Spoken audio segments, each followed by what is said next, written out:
Ta sẽ ở trên thiên đàng. Ta sẽ khắc tên ta là những vì sao của Chúa. Ta sẽ ngồi trên vị trí lãnh chúa của mọi thứ, chiếu mới đỉnh cao nhất của mọi ngọn núi linh thiêng nhất. Ta sẽ lên cao hơn các đám mây. Ta sẽ như đang tối cao. Đi ngược lại với đức tin của Chúa, tổng lãnh thiên thần Lucifer, kẻ đứng đầu các thiên thần sa ngã, đã phát động một cuộc nổi loạn chống lại Chúa Trời trên thiên đàng. Buộc các thiên thần phải chọn lựa giữa một trong hai, Chúa Cha hoặc cúi đầu trước Lucifer. Ban đầu là từ Azazel và Beelzebub, những kẻ sau này được biết đến với cái tên Tam Vương Địa Ngục hoặc Thất Hoàng Tử. Trong khoảng không vô tận trước cả thời gian chỉ có sự hoàn hảo tồn tại. Thiên đàng tắm mình trong ánh sáng thiêng liêng vang vọng những bài thánh ca. Trong số đó, Lucifer tỏa sáng rực rỡ nhất. Ngài là sao mai, con trai cưng của Chúa. Nhưng trong trái tim của Ngài, một hạt giống bóng tối đã bén rẽ kiêu ngạo.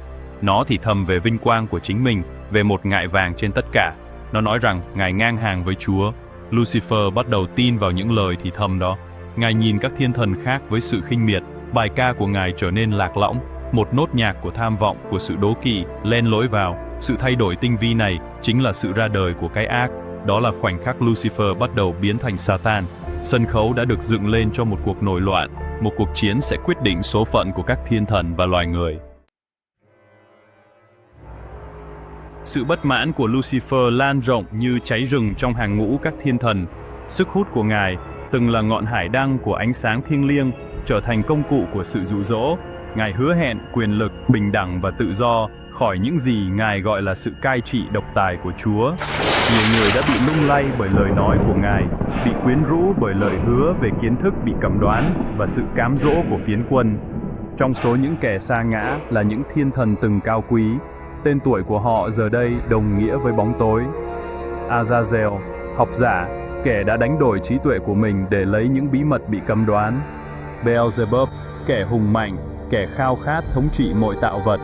Mọi thiên thần sa ngã từng là minh chứng cho tình yêu của Chúa, trở thành hình ảnh phản chiếu méo mó vinh quang trước đây của họ.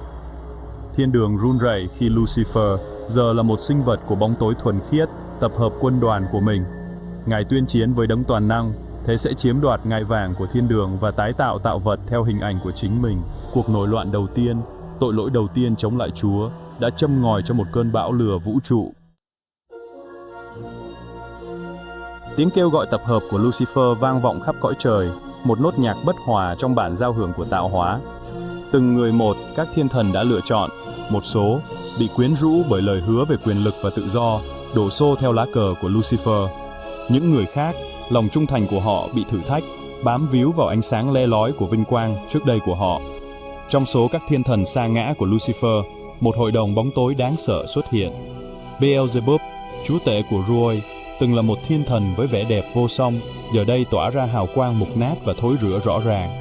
Asmodeus, ác quỷ của dục vọng và thịnh nộ, đã thối bùng ngọn lửa bất mãn trong hàng ngũ, thì thâm nhũng cám dỗ vào trái tim của những kẻ dao động. Không khí nứt ra với năng lượng đen tối, sự dự đoán và cảm giác sợ hãi rõ ràng. Mọi thiên thần sa ngã, một minh chứng cho sức mạnh quyến rũ của cái ác, đã chuẩn bị cho cuộc xung đột không thể tránh khỏi. Số phận của thiên đường, và có lẽ là của cả tạo vật, đang bị treo trên một sợi chỉ. Chúa, trong sự thông thái vô hạn của mình, đã thấy trước sự phản bội của Lucifer. Ngài biết rằng ý chí tự do, món quà vĩ đại nhất mà Ngài ban tặng cho các tạo vật của mình, đi kèm với một cái giá khủng khiếp khả năng bóng tối hiển hiện. Tuy nhiên, Ngài đã không can thiệp trực tiếp. Thay vào đó, Ngài giao phó số phận của thiên đường cho tổng lãnh thiên thần trung thành và mạnh mẽ nhất của mình, Michael. Michael, thanh gươm của Chúa, là hiện thân của ý chí thiêng liêng. Lòng trung thành của Ngài là không lấy chuyện, sức mạnh của Ngài là vô song. Khoác trên mình bộ áo giáp sáng chói, Ngài tập hợp các thiên thần trung thành, giọng nói vang dội như sấm sét trên khắp các bình nguyên trời. Vì tình yêu thương tạo vật, vì vinh quang của Chúa, chúng ta chiến đấu. Với Michael cầm lái, các lực lượng của thiên đường đã chuẩn bị cho cuộc đối đầu không thể tránh khỏi. Một trận chiến sẽ quyết định số phận của tạo vật sắp bắt đầu. Phần 5 Khải Huyền được tiết lộ, cái nhìn thoáng qua vào trái tim của cơn bão. Sách Khải Huyền, một tấm thảm gồm những câu thơ khó hiểu và những khai tưởng về ngày tận thế, mang đến cái nhìn thoáng qua đầy kinh hoàng vào trái tim của cuộc chiến thiên thượng này. Jonathan học giả, vị sứ đồ, mô tả một chiến trường không giống bất kỳ nơi nào khác. Các vì sao bị xé toạc khỏi bầu trời, bị ném như những viên sỏi trong tay của những vị thần giận dữ. Bản thân các tầng trời nứt ra và rên rỉ, đe dọa sẽ bung ra tại các đường nổi.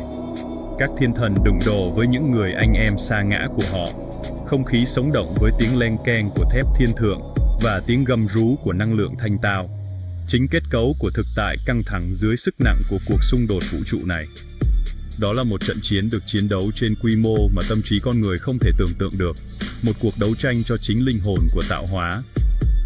Kết quả của cuộc chiến này sẽ vang vọng đến muôn đời, định hình vận mệnh của nhân loại và vũ trụ trong nhiều thiên niên kỷ tội.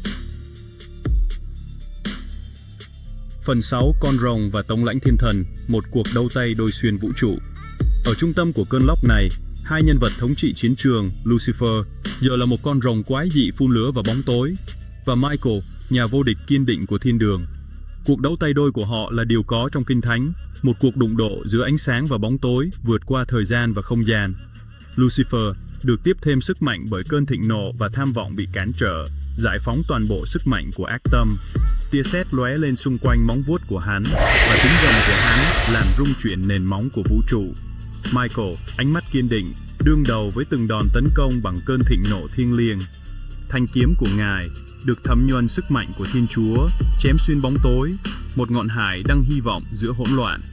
Số phận của thiên đường, vận mệnh của nhân loại, bị treo trên cán cân khi hai sinh vật khổng lồ này tiến hành cuộc chiến vĩnh cửu của họ. Phần 7. Tại sao thiên đường khóc cái giá của sự thách thức của Lucifer? Cuộc nổi loạn của Lucifer không chỉ đơn thuần là một cuộc tranh giành quyền lực, đó là sự chối bỏ tình yêu của Chúa, và là một thách thức trực tiếp đối với kế hoạch thiêng liêng của Ngài. Trong tâm của cuộc xung đột này nằm ở một câu hỏi cơ bản: liệu tạo vật có cúi đầu trước đấng tạo hóa của nó, hay nó sẽ tự tạo ra con đường của riêng mình, ngay cả khi nó dẫn đến bóng tối? Lucifer, trong niềm kiêu hãnh của mình, tin rằng các thiên thần vượt trội hơn con người, những sinh vật mới được hình thành từ da thịt và xương cốt này. Hắn ta từ chối thừa nhận tình yêu của Chúa dành cho nhân loại, mong muốn ban cho họ sự cứu rỗi và một vị trí trong vương quốc vĩnh cửu của Ngài. Sự từ chối này, sự khinh miệt đối với tạo vật được yêu quý nhất của Chúa, là cốt lõi trong sự sa ngã của Lucifer. Cuộc nổi loạn của hắn ta là một sự phản bội vũ trụ, một vết thương đâm sâu vào trái tim của thiên đường. Đó là một mất mát khiến các thiên thần phải rơi lệ và làm rung chuyển chính nền móng của tạo vật. Phần 8. Cuộc chiến vô hình các thiên thần lựa chọn phía. Trận chiến giữa thiên đường và địa ngục không chỉ giới hạn ở cõi trời. Đó là một cuộc chiến được tiến hành trên vô số mặt trận loài người, một cuộc đấu tranh cho trái tim và khối óc của tất cả loài người.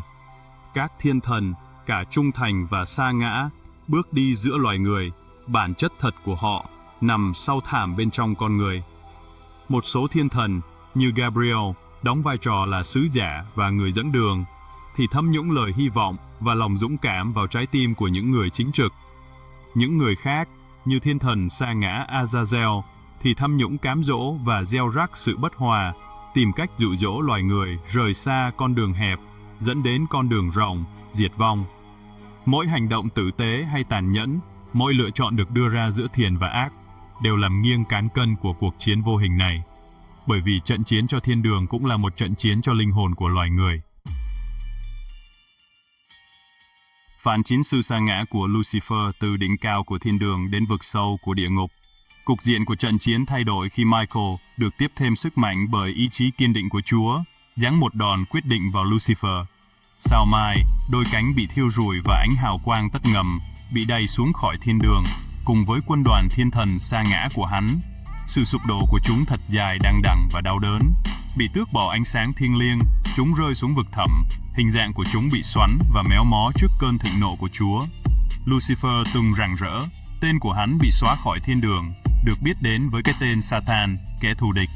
Tác động từ sự sụp đổ của chúng đã tạo ra một vực thẳm của bóng tối vĩnh cửu, một cõi lửa và dày vò nơi chúng sẽ cai trị trong nhiều thiên niên kỷ. Trái tim chúng bị thiêu đốt bởi cay đắng và hận thù. Phần 10. Tiếng vọng của đại chiến, một chiến thắng sắp tới. Cuộc chiến trên thiên đường có thể đã kết thúc, nhưng trận chiến giành linh hồn của loài người vẫn tiếp tục. Satan bị giam cầm trong lãnh địa rục lửa của mình, tiếp tục gây chiến chống lại tạo vật của Chúa, cám dỗ, lừa dối và làm tha hóa bất cứ nơi nào hắn có thể. Nhưng lời tiên tri rất rõ ràng, ngày phán xét cuối cùng sẽ đến. Michael sẽ lại một lần nữa cầm kiếm, dẫn dắt quân đội của thiên đường chống lại thế lực bóng tối. Lần này, chiến thắng sẽ trọn vẹn và vĩnh viễn. Satan sẽ bị khuất phục, triều đại khủng bố của hắn ta sẽ chấm dứt. Tiếng vọng của cuộc chiến cổ xưa đó là lời nhắc nhở rằng trận chiến giữa thiện và ác không bao giờ thực sự kết thúc. Đó là một trận chiến được chiến đấu trong trái tim của người đàn ông và phụ nữ, một sự lựa chọn được đưa ra mỗi ngày giữa ánh sáng và bóng tối. Phần 11. Vương quốc vĩnh cửu, nơi thiện sẽ chiến thắng mãi mãi. Cuối cùng, kế hoạch của Chúa sẽ được thực hiện. Một thiên đường mới và một trái đất mới sẽ được sinh ra, thoát khỏi vết nhơ của tội lỗi. Những người trung thành sẽ được thừa hưởng cuộc sống vĩnh cửu. Cuộc chiến trên thiên đường sẽ là minh chứng cho tình yêu thương của Chúa. Sự sa ngã của Lucifer và chiến thắng của Michael nhắc nhở rằng hy vọng vẫn tồn tại. Câu chuyện khẳng định sức mạnh của tình yêu thương và niềm tin vào chiến thắng của cái thiện. Đừng quên nhấn like, share và đăng ký kênh Hành trình Tin Mừng để không bỏ lỡ những video tiếp theo. Ngoài ra, hãy truy cập vào Facebook của Kenny Do, liên kết có sẵn trong phần mô tả để tương tác với cô Thiên Ái. Cảm ơn các bạn đã theo dõi và hẹn gặp lại trong những video tiếp theo.